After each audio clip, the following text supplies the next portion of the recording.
Les militaires français ont fini d'évacuer les derniers Français de la ville de Bouaké, désormais aux mains des rebelles. De nombreux Ivoiriens tentent de leur côté de fuir la ville, mais ils sont refoulés.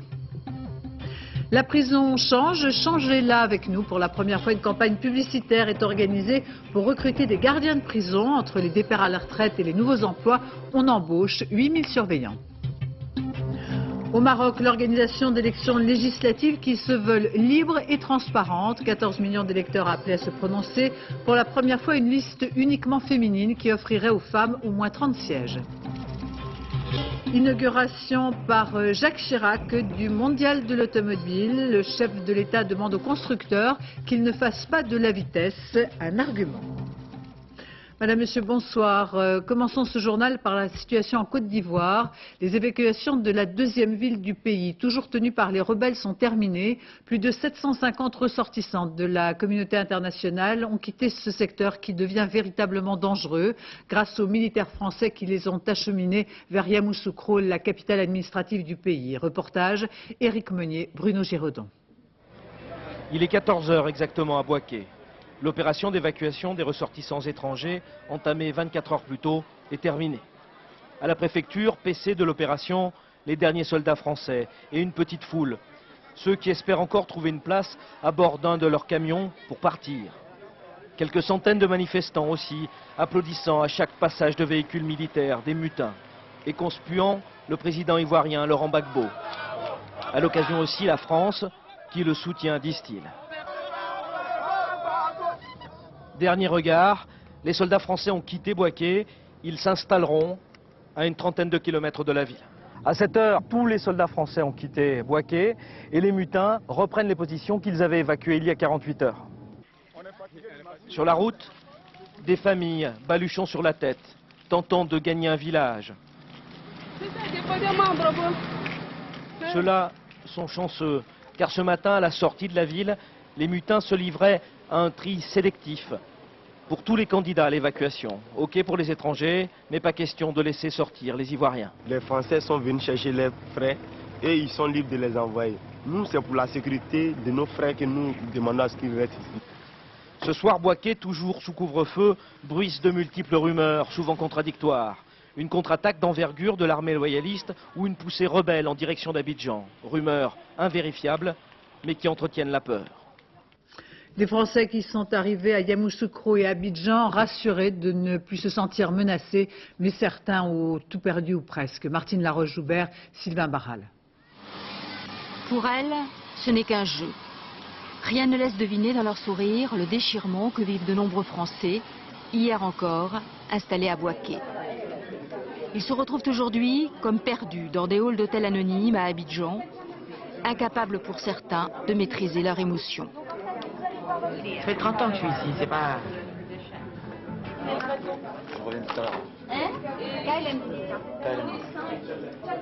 Pour d'autres, le souvenir de ces derniers jours risque de les poursuivre longtemps. Il faut quand même dire que les mutins étaient impressionnants. C'est des camionnettes, pick-up. Certains étaient debout, en tenant des mitrailleuses lourdes entre leurs mains. Nous demandaient ce qu'on faisait, on cherchait à manger, qu'est-ce que vous avez, sortez, ils nous ont pris notre argent. Bon, et puis ça a duré pas longtemps, mais j'ai l'impression que ça avait duré très longtemps. Moi, je tremblais comme une feuille, j'avais jamais connu ça, donc j'ai eu très peur. Les touristes quittent le pays, mais la très grande majorité des Français résidant ici espèrent bien revenir un jour chez eux, à Bouaké. C'est une première. Les prisons recrutent à travers une campagne de publicité qui sera lancée dès lundi prochain. Le gouvernement a bien compris la nécessité d'attirer de nouvelles recrues. Ce sont 8000 surveillants qui devront à la fois remplacer ceux qui partent à la retraite dans les 5 ans à venir, sans compter les quelques 3700 emplois qui seront créés. Côté chiffres toujours, il y a aujourd'hui 21 749 personnels de surveillance pour 55 000 détenus. La prison change, changer la prison. Il fallait bien un slogan attractif pour tenter de convaincre des futurs gardiens un peu attirés pour l'instant par ce métier dont les avantages ne sautent pas aux yeux. Et précisément, tout l'effort consiste à gommer l'image traditionnelle du maton. Stéphane Breckner. Un sourire de jeune premier, un slogan fédérateur. Voilà comment le ministère de la Justice compte séduire 8000 futurs surveillants de prison. Affiches, presse, télévision. À partir de lundi, la campagne de recrutement commencera dans toute la France. Nous avons un grand programme de construction d'établissements nouveaux, donc il faut du personnel pour encadrer. Et deuxièmement, parce qu'il y a, comme dans toute la fonction publique, des départs en retraite. C'est donc équilibré, moitié pour les nouveaux établissements, moitié pour le remplacement. Cette grande première médiatique coûtera 2,5 millions d'euros. Une opération où tout est fait pour attirer les candidats. Prime de formation, salaire revalorisé à 1 300 €. Mais l'exercice semble délicat. Les élus en formation connaissent déjà les difficultés du métier. Au quotidien, nous avons une agression souvent verbale, une pression assez continue. Et cette pression peut se transformer en agression physique. Pour certains syndicats, cette campagne n'est que de la poudre aux yeux, d'autant plus que la moitié des 8000 postes ne fera que remplacer les départs à la retraite. Comment voulez-vous qu'avec des chiffres comme ceux-là, on puisse vraiment faire un travail de qualité, sauf à penser que les établissements pénitentiaires, c'est des haltes garderies ou des crèches garderies. Les personnels pénitentiaires aujourd'hui sont harassés, sont fatigués, sont atomisés, et à leurs problèmes, on n'y répond pas. Derrière cette campagne, le gouvernement veut montrer que la tolérance zéro reste une priorité, une politique sécuritaire qui s'accompagnera, en plus des 8000 surveillants, de la création ou l'aménagement de 11 000 places de prison en 5 ans. Jean-Pierre Raffarin, invité hier soir sur France 2, a jugé que Maurice Papon aurait dû absolument rester en prison. Le droit doit s'appliquer et donc, quand il y a condamnation, elle doit être assumée jusqu'au bout, a précisé le Premier ministre. Maurice Papon, qu'une de nos équipes a surpris aujourd'hui dans son jardin lors d'une de ses promenades quotidiennes. Quant à l'association ACT UP, elle manifestait cet après-midi place Vendôme devant le ministère de la Justice. Ces militants sont bien décidés à mettre l'accent sur les malades atteints du virus du sida et qui sont incarcérés. Parmi les slogans retiendra grâce médicale ou peine capitale, séropo incarcéré ou séropo assassiné. Et toute la question depuis la libération de Maurice Papon est de connaître le devenir juridique et médical de ces détenus âgés et malades qui sont toujours derrière les barreaux. Ces dernières semaines, 2 malades du sida ont été libérés en raison de leur état de santé. Ça n'est pas pour l'instant le cas des autres, comme le montre ce reportage à la prison des Murets à Toulouse. Patrick Fandiot, Sylvain Daubat. Rouler 5 mètres, l'unique déplacement de la journée. Pour attendre sur le pas de la porte, le plat du jour. Je le prends, je jette. Non. Ce midi, encore une fois, Ginès refuse de manger, manque d'appétit. À 80 ans, c'est une nijambiste et le doyen de la prison. Condamné pour viol à une peine de 10 ans, il lui en reste 5 à effectuer. Je suis un rabattaire. Moi, je peux dire que je suis rabattaire. Je suis allongé toute la journée. Je ne peux pas rester toute la journée assis. Où je vais? Je ne peux même pas aller au bout du couloir. Il n'y a pas d'ascenseur. Il y a un monte charge, mais c'est interdit. Et je ne veux pas crever en prison. Comme lui, ils sont une cinquantaine, âgés de plus de 60 ans dans ce centre, spécialisé dans les longues peines. Près de 10% des détenus. Le directeur le reconnaît, sa prison n'est pas toujours très adaptée à cette population dépendante. Un détenu dépendant qui va être paraplégique dans un fauteuil roulant, qui va être éventuellement incontinent, va se trouver seul dans sa cellule toute la nuit, sans possibilité d'intervention en dehors des cas de crise, d'incidents particuliers. Même quand la justice veut bien les libérer, certains détenus âgés, malades, sans famille, restent souvent en prison. Plus personne n'en veut. Gabriel, 70 ans, sous oxygène. 24 heures sur 24. Il devait être libéré, mais la maison de retraite s'est désistée. Elle ne voulait pas d'un vieillard condamné pour inceste. Ils m'ont fait passer la musique médicale. Ils m'ont accepté, ils m'ont dit que c'était bon. Et puis au mois de juin, c'était plus bon. Au mois de juillet, c'était plus bon. Vous voyez un peu l'hypocrisie, là. Et pourtant, ils savaient que j'étais en prison, je sortais de la prison. Depuis la libération de Maurice Papon, les détenus qui ont de lourdes pathologies veulent qu'on réexamine leur cas. Sébastien, 33 ans, séropositif, lutte contre une hépatite C, soigne un cancer. Depuis 15 ans. Dans son dossier médical, il trouve quelques raisons d'espérer une libération. Plusieurs spécialistes médicaux. Mon espoir, c'est de sortir. Pas de vivre longtemps, je sais que ce n'est pas possible. Je demande une chose, c'est qu'il fasse très vite, c'est tout. Ça serait peut-être mon mot de la fin. Ça serait très vite, je demande simplement une chose, c'est de passer un Noël avec ma fille. c'est tout. La justice doit se prononcer sur plusieurs dizaines de cas de libération médicale dans les prochaines semaines. Il y a environ un an, un forcené avait tiré sur un commissariat de Béziers à l'aide d'un lance-roquette. Aujourd'hui, deux jeunes hommes proches de ce forcené sont jugés pour recel d'un important stock d'armes. L'un des deux a été relaxé, l'autre a été condamné à 2 ans de prison ferme. Léo Lamberton, Pascal Ponce. Jusqu'à aujourd'hui, Djamel Aïtassou n'était connu que pour des actes de petite délinquance. Pourtant, il vient d'être condamné par le tribunal correctionnel de Béziers à 3 ans de prison, dont 2 fermes. Il y a un an, on a retrouvé chez lui un stock d'armes, notamment un pistolet automatique, un fusil à pompe et des dizaines de munitions.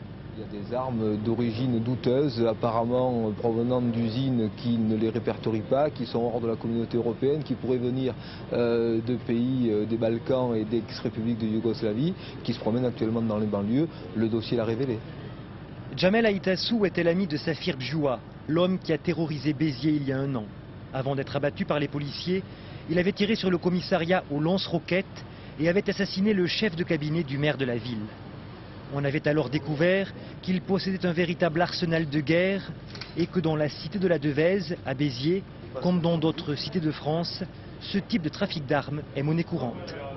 Il y a des gens qui vendent des grenades à 400 francs. Vous avez vu, si vous voulez, on peut faire la guerre. Après, ils vont dire quoi? Que c'est un arsenal aussi. Les grenades, on en trouve partout. Hein.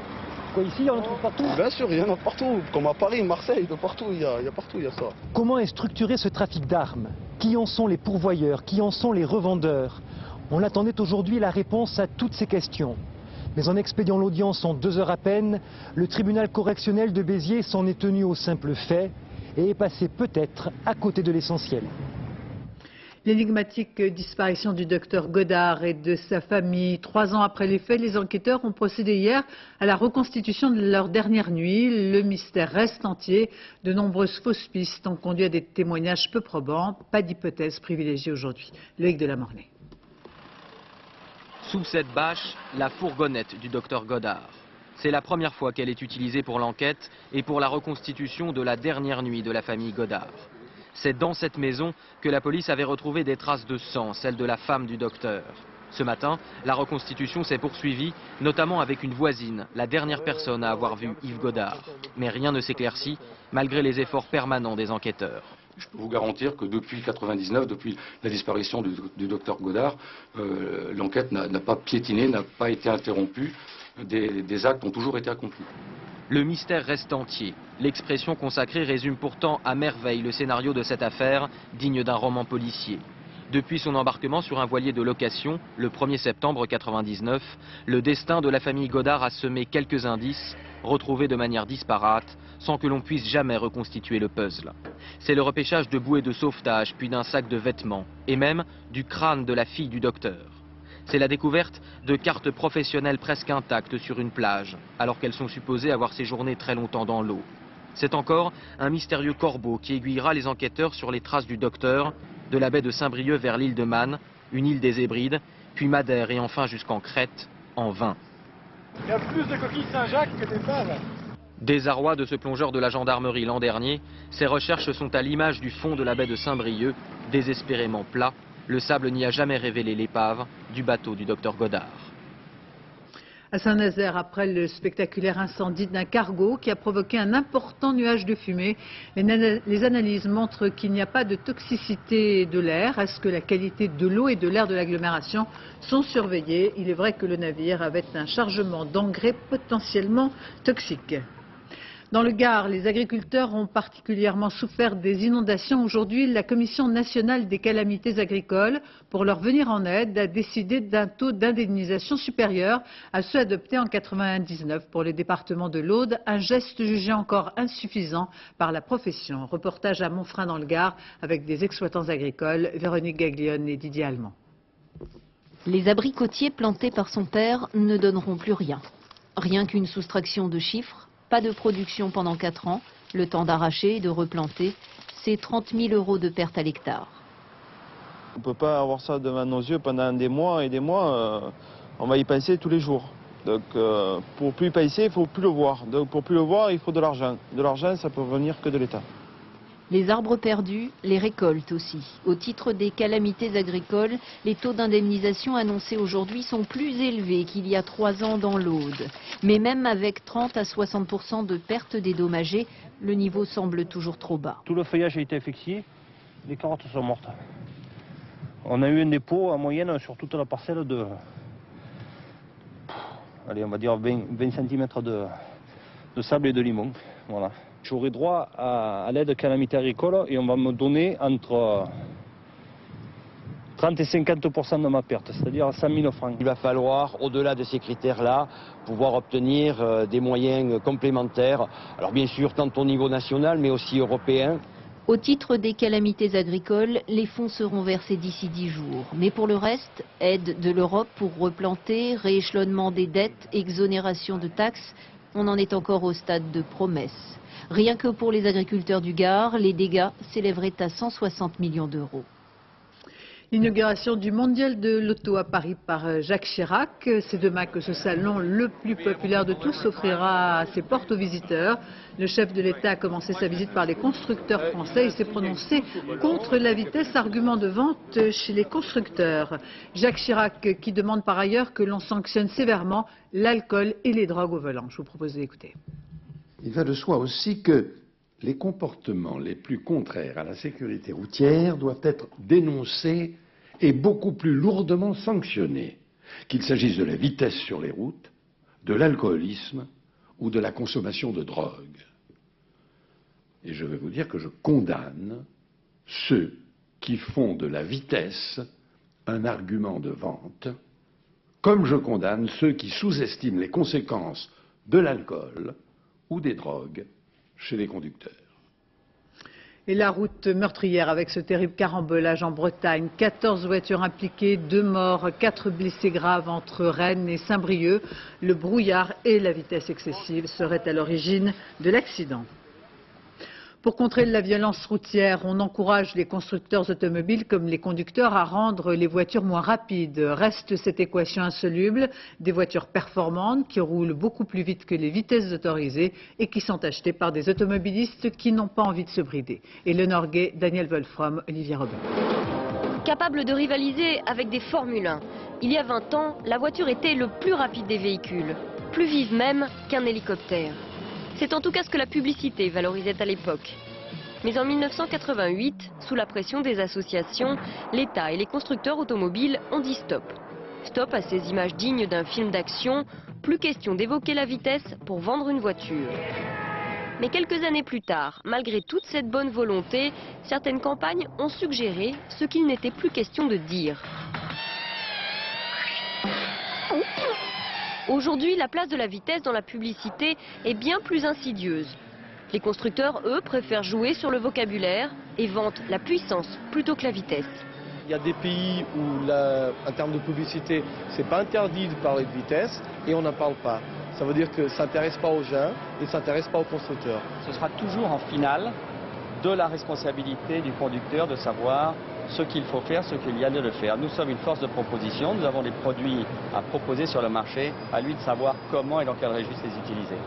Mais les aiguilles des compteurs donnent parfois le tournis. Les restrictions en matière de publicité auront surtout suffi à éveiller les esprits. Cette idée que la vitesse est nuisible et n'a aucune utilité sociale est maintenant ancrée dans les esprits jusqu'au plus haut niveau de l'État. Après la publicité, ce sont les moteurs des voitures que les associations veulent aujourd'hui brider, près de 30 ans après la première campagne. 90 sur route, 130 sur autoroute. Aujourd'hui, monsieur, la vitesse, c'est complètement dépassé.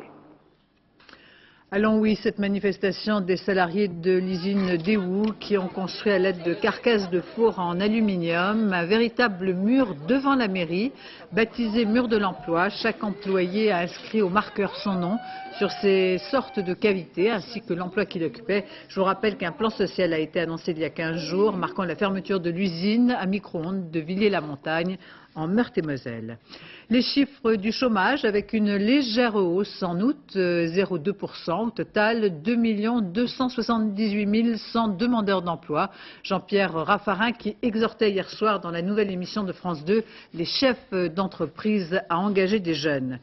Plus de 100 minutes pour convaincre. Le Premier ministre, qui faisait sa rentrée dans l'émission d'Olivier Mazerolle, a abordé les grands axes de la politique de son gouvernement. Nombreuses réactions politiques, insatisfaits de la droite et quelques coups de griffe à gauche, même si chacun reconnaît que Jean-Pierre Raffarin est un excellent communicant. Parmi les mots-clés, on retiendra détermination et ténacité. Jean-Baptiste Prédali. 100 minutes pour soigner son image après 5 mois à Matignon, c'est peu. C'est pourtant suffisant pour un exercice de style. Premier temps, parce qu'il faut se faire connaître des Français, on se présente soi-même. Il faut qu'un certain nombre de gens me découvrent. Il est évident que je ne suis pas dans les allées du pouvoir depuis très longtemps. Donc il faut trouver quel est le personnage, quelles sont ses forces, quelles sont ses faiblesses. À cela, je dis, je suis déterminé. Et je prends les rendez-vous de l'action. Ensuite, le Premier ministre dit beaucoup « je », martèle une demi-douzaine de fois le mot « détermination ». Bref, il fait du Raffarin dans le texte, geste à l'appui. Là, on y va avec clarté, ténacité, détermination, à son rythme, à sa vitesse, pour faire en sorte qu'il y ait une adhésion. Dans l'exercice, il y a les mots et l'impression donnée. Et pour un Premier ministre, il y a un équilibre à trouver. Son comportement sert bien son message avec une limite qui est de ne pas paraître trop bonhomme, qui pourrait le conduire à penser qu'il est immobile ou faible. Immobile, faible, la gauche n'emploie pas encore ces termes, mais le style Raffarin n'a pas convaincu. Le style est celui d'un homme qui connaît parfaitement les outils de la communication. Il a aussi une bonhomie naturelle, et je ne m'en plains pas. Mais en même temps, il ne peut pas confondre la politique et la communication. Sur le fond, hier soir, peu d'annonces. Pour Jean-Pierre Raffarin, c'était 100 minutes et même un peu plus pour passer de l'ombre à la lumière d'un poste exposé. À 2 jours des élections municipales à Vitrolles, la tension est montée d'un cran, au point d'ailleurs que le candidat FN s'est fait agresser aujourd'hui, dans cette ville où la famille Maigret compte reprendre le pouvoir. Reportage Mickaël Darmon et Pierre Bande-Joseph.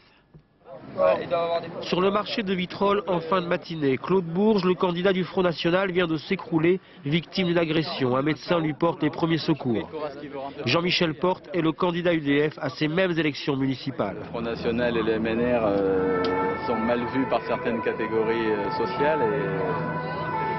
Mais là, c'est un homme qui a pris un coup, c'est pas le Front National. En tout cas pour moi, je suis médecin, je le soigne. Une demi-heure plus tôt, en croisant ses adversaires de l'UMP, le candidat FN faisait campagne entre galéjades et propos aigres-doux. Et tu me prends tout mon électorat là. Hein, parce que ton électorat est connaisseur, il sait qu'on est bon. Scrutin municipal, le 4e en 7 ans. Et cette fois, chaque famille politique présente 2 listes. Exemple, l'UMP contre l'UDF. À partir du moment où il trouve que le projet de l'UMP est un projet MNR light, il faut qu'il aille à gauche. À gauche, justement, les militants eux aussi sont divisés entre 2 candidats. Liste Tichadou, le seul vrai adversaire de Maigret. C'est Aubineau le seul. Guy Aubineau est le candidat officiel d'un PS embourbé dans ses querelles intestines à Vitrolles.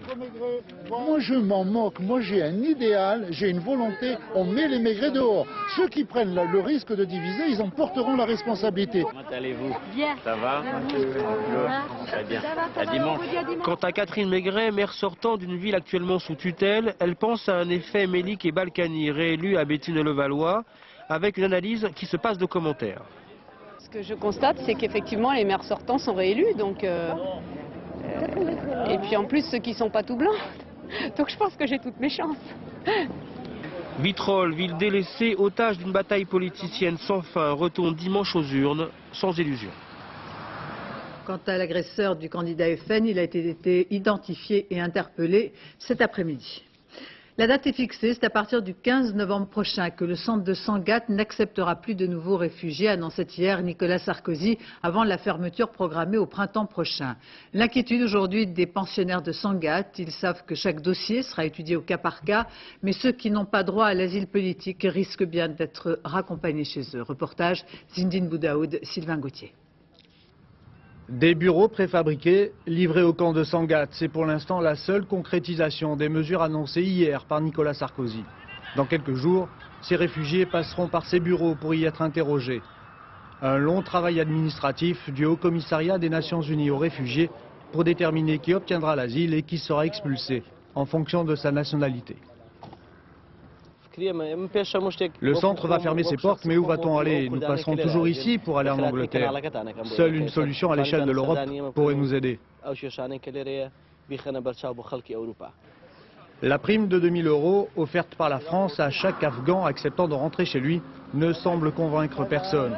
Ils ont fait des milliers de kilomètres, sacrifié tous leurs biens pour fuir leur pays, alors pas question de rentrer. Je n'ai pas pu aller en Allemagne, en Norvège ou aux Pays-Bas parce que je n'avais plus d'argent. Alors je reste bloqué là. Sans passeport, comment voulez-vous que j'aille à Londres?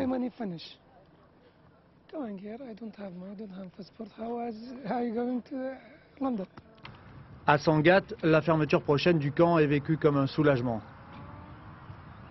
Il était inacceptable pour la population que cette situation puisse perdurer indéfiniment. Avoir près de 2000 réfugiés pour une population de 900 habitants, vous devinez que derrière il y a des désagréments et aussi des difficultés de cohabitation avec la population locale. Même si le camp ferme, les réfugiés se disent déterminés à revenir ici, dans la région de Calais, qu'ils considèrent comme une porte d'accès vers l'Angleterre. Aux États-Unis, la ville de Washington, quadrillée par les forces de l'ordre, la réunion du Fonds monétaire international et de la Banque mondiale sera accompagnée de nombreuses manifestations anti-mondialisation. Déjà, plusieurs incidents sans grande gravité se sont produits ce matin. Vitrines cassées et quelques pneus brûlés, sans dégâts ni blessés. 500 personnes ont été interpellées. Certaines avaient organisé un sitting tout près de la Maison-Blanche. La question de l'Irak continue de préoccuper sérieusement la communauté internationale après les bombardements quotidiens de cibles stratégiques par l'armée américaine. Jacques Chirac qui a une nouvelle fois dit non à George Bush sur toute résolution prévoyant un recours automatique à la force contre le régime de Bagdad. Les élections législatives au Maroc, le roi Mohamed VI veut que ce scrutin se fasse cette fois-ci dans la transparence et l'honnêteté. Même si ces élections n'ont pas l'air d'attirer en masse les Marocains, on notera la création de listes uniquement féminines. Elles ne sont actuellement que 2 députés à la Chambre des représentants. Bernard Lebrun, Nadine Picard. Mieux organisé qu'en 1997, mais avec somme toute une rigueur aléatoire selon les villes et les bureaux, les premières élections parlementaires depuis la mort d'Hassan II ont pour mot d'ordre la transparence. 14 millions d'électeurs pour une population de 32 millions d'habitants étaient appelés aux urnes. Un chiffre, environ 11 millions d'électeurs seulement ont retiré leur carte dans les communes, ce qui augure une certaine désaffection. Une nouveauté marquante, des listes nationales réservées aux femmes doivent assurer la présence d'au moins 30 de ces dames dans la nouvelle Chambre. Elles n'étaient que 2 députés sortantes. C'est toujours un début, il vaut mieux ça que rien du tout, parce que si on en reste à ce qui se passait par le passé, peut-être qu'on aurait encore 3 ou 4 sièges, et ce n'est pas ça la société marocaine. Abdelila Benkiran, leader du PJD, le parti de la justice et du développement, unique mouvement islamiste autorisé à se présenter, espère bien lui tripler son nombre de sièges. On compte en avoir un peu plus que 40, aux alentours de 40. Évidemment, nous précisons que ce n'est pas notre vrai poids politique, mais nous avons préféré procéder doucement, étant donné la conjoncture d'un parti comme le nôtre. Ce qui demeure une ambition modeste sur 325 députés au total. La raison en est simple, les gros bataillons islamistes du mouvement, interdits de Cher Yassine, justice et bienfaisance, ont choisi de s'abstenir. Lorsqu'on considère le vote blanc comme valable, on peut voter. Le ministère de l'Intérieur communiquera aux alentours de 21 h hors de Paris le chiffre officiel de la participation. Première tendance, selon différents indicateurs officieux, la participation serait inférieure à celle de 1997, autour de 50%. Après la découverte hier d'explosifs sur un vol de la Royal Air Maroc, la piste de la tentative d'attentat est privilégiée aujourd'hui. Yann Fronti. Ce matin, des douaniers sont arrivés en renfort. Dans cet aéroport, les mesures de sécurité ont été renforcées.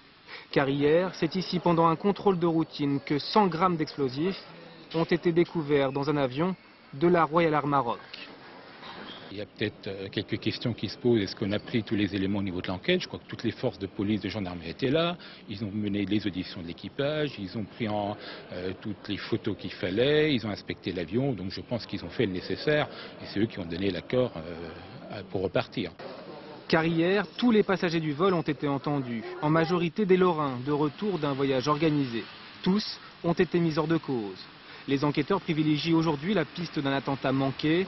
L'hypothèse d'une simple livraison d'explosifs a quant à elle été écartée. Un navire sénégalais surchargé a coulé la nuit dernière. Près de 800 personnes à son bord. Bilan catastrophique. Plus de 600 disparus, au moins 41 morts pour l'instant. 32 rescapés. Les opérations de secours se poursuivent.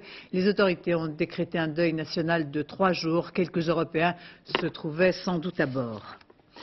Une page médecine avec cette découverte qui intéresse les personnes contaminées par le virus du sida sans jamais avoir développé la maladie. Certains séropositifs seraient en réalité protégés par une protéine. Ce n'est pas bien sûr le cas de tous, mais cette avancée pourrait à terme déboucher sur un traitement et c'est en tout cas une voie de recherche. Jean-Daniel Flézaquet. Cela fait 13 ans que Crispin Hollings est porteur du virus du sida. Mais depuis tout ce temps, il n'a jamais été traité et il ignore ce qu'est la trithérapie. Son organisme a trouvé les ressources nécessaires pour freiner le développement de la maladie. Je remercie le ciel chaque jour de me trouver dans cet état.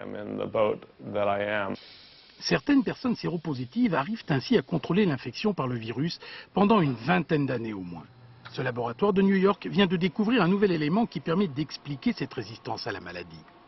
Quand le virus du sida infecte un organisme, il utilise certaines cellules pour se reproduire jusqu'à 1 milliard d'exemplaires par jour. L'infection déclenche une réaction de cellules de défense qu'on appelle CD8. Mais la réaction est faible et inefficace et le taux de virus dans le sang ne cesse d'augmenter. Chez 2% des personnes infectées, les CD8 sécrètent de grandes quantités de protéines dont les défensines alpha découvertes récemment. Ces protéines semblent capables de bloquer en grande partie la reproduction du virus, permettant ainsi un contrôle de l'infection.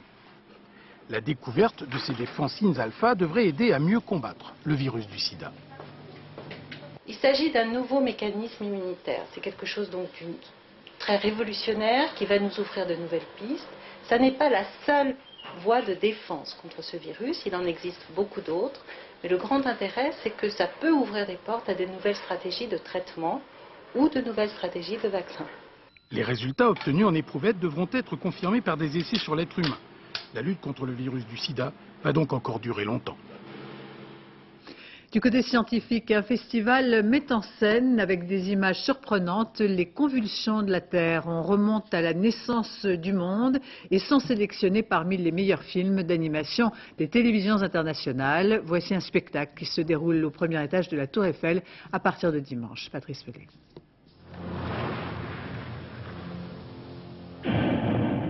Ça s'est passé, voilà, 65 millions d'années. Ce jour-là, une météorite qui en voulait à la Terre va lui faire beaucoup de mal. Dinosaures, tyrannosaures, une partie des êtres vivants va disparaître. Et ça a continué de plus belle. Le ciel, décidément, semblait nous en vouloir. Un vrai feu d'artifice destiné cette fois-ci à redessiner la carte du monde. Et ce bruit infernal, celui des éruptions volcaniques, éjectées vers l'espace l'énergie de plusieurs bombes atomiques. Devant cette force colossale, la fuite raisonnable de celui qui sait que la nature a toujours raison. Tonnerre de feu donc, mais aussi d'eau. La Terre décidément est bien vivante, mais pour une fois, ces geysers d'Islande nous veulent du bien. Alors, après le chaos, un peu de repos.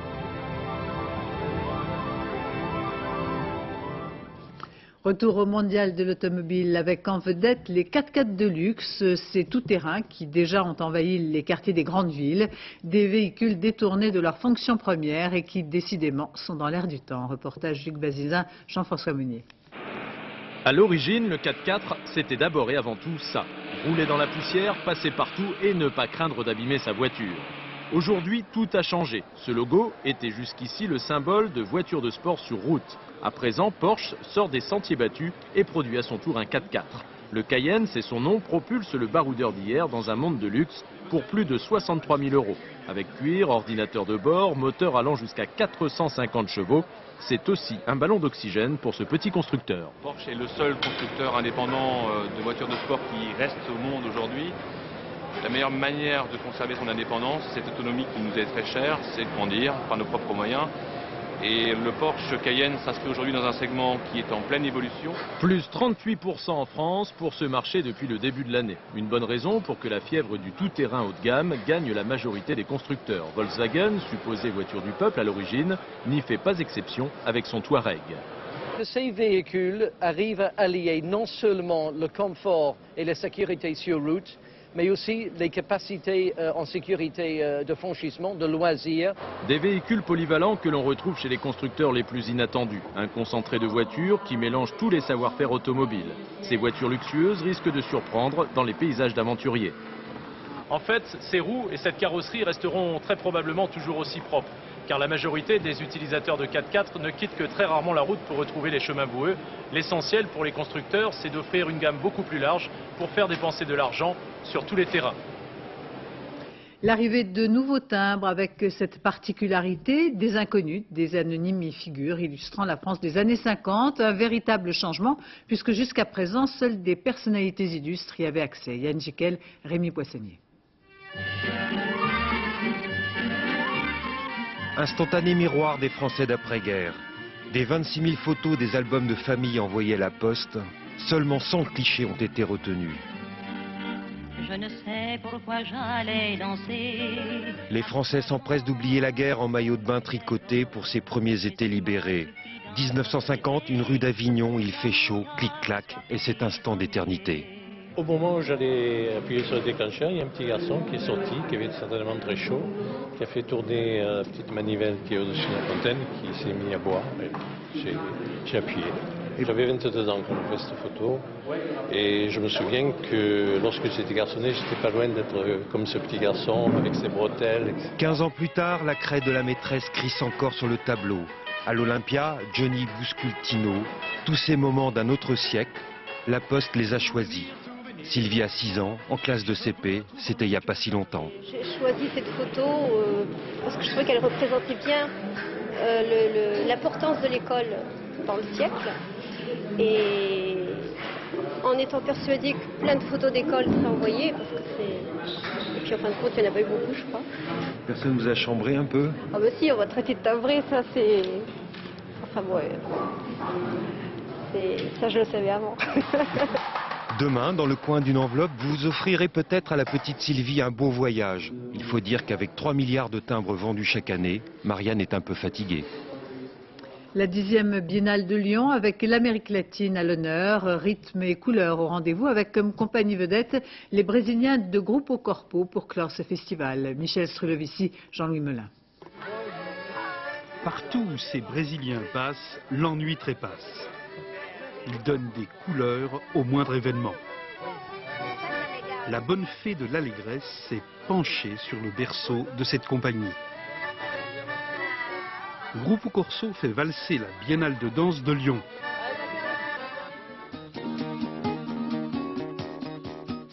C'est sous le signe de l'amour qu'il se déhanche. Nous voici flâneurs dans une rue de Rio où chacun sait se mettre en valeur. Provocation, ironie, sensualité sont les marques de leur style. C'est presque la rigueur de la danse classique avec la liberté du mouvement. Et on a tous envie de le faire. Quand on sort d'un spectacle, on a envie de marcher un tout petit peu différemment parce que c'est ça leur histoire. Ce sont les racines du Brésil. Et ces racines sont notamment africaines.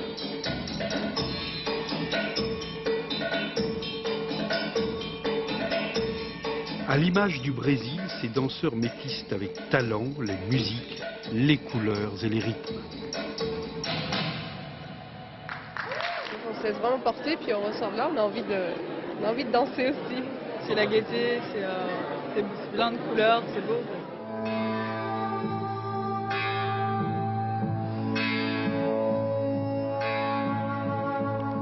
Avec Grupo Corpo, le temps passe comme dans un rêve. Le film mythique de Luc Besson, Le Grand Bleu, est enfin projeté en Italie 14 ans après sa sortie. Voici pourquoi. Isabelle Stess, Dominique Merlin. De sa rivalité avec Jacques Mayol, reste aujourd'hui 20 ans de souvenirs et une bataille cinématographique. Enzo Maiorca, Jean Reno à l'écran, se sera battu pendant 14 ans pour que son personnage dans Le Grand Bleu ne soit plus une caricature diffamatoire. J'apparaissais comme si je venais d'une famille mafieuse, comme si j'étais moi-même un mafieux. Jacques, amico mio. Come stai? Jacques Mayol a été un des scénaristes du Grand Bleu. Et je pense qu'il a voulu refaire à son avantage toutes nos disputes, au sens positif du terme, toutes nos controverses. En fait, c'était comme une petite vengeance.